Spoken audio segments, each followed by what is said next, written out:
What's going on, Seawolves fans? Happy Golden Apple Week and welcome back to Laval Stadium. We're here with Stony Brook football coach Chuck Priore and Coach P coming off of a fantastic win on homecoming against Maine. It comes down to the wire and your team fights back to get the victory 28-27.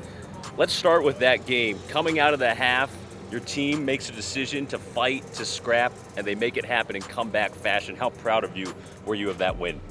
Well, certainly it was a good win, obviously. I think when you examine it, we played well in the first half. We just weren't on the point total. But I was very impressed with our kids and our coaches at halftime. I think we knew we had the opportunity and we were able to put together, three big-time drives offensively in the second half and defensively hold them to one drive. And at the end of the day, we always talk about it. You need 28 points or more to win CA games, and it's exactly what we got and exactly what we needed.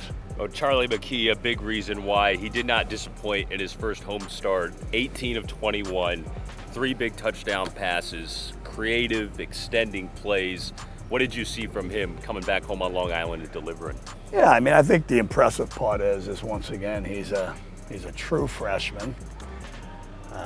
And as we've talked about before, he didn't take his first snaps with us until late September. So he's a month into his career, really.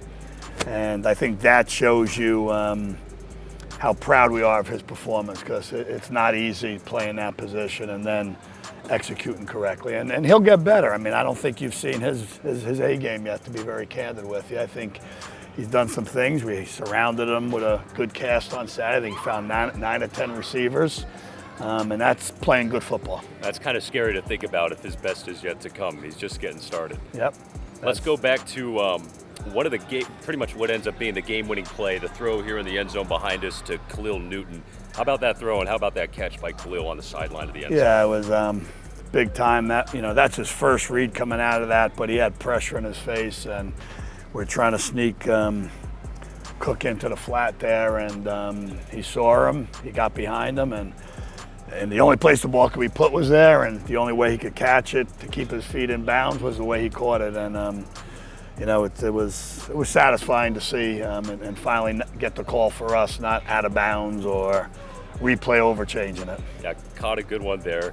You mentioned the 9 out of 10 different receivers. How important is that for this offense to distribute the ball to the multiple playmakers you guys have on the outside? Yeah, and I think you always try to do that, and some plans you can execute it a little bit better than others. But we don't call guys numbers necessarily. We try to put people in position, but there are plays that take advantage of kids' talents, and I think we're able to do that.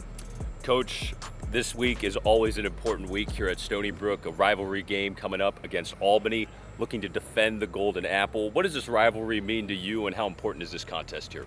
Well, I think it's it's a league game, so it starts off with that, and all the other teams were in the America East with Albany. Now they're all out of it, so we're probably the only rivalry left with Albany. I don't even know if we're going to play them in any other sports.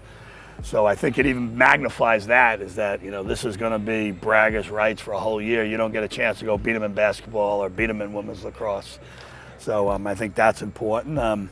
It is a football game, and if you make too much of a rivalry, but I think everybody's a tad more excited, and opportunities to win a football game on Saturday.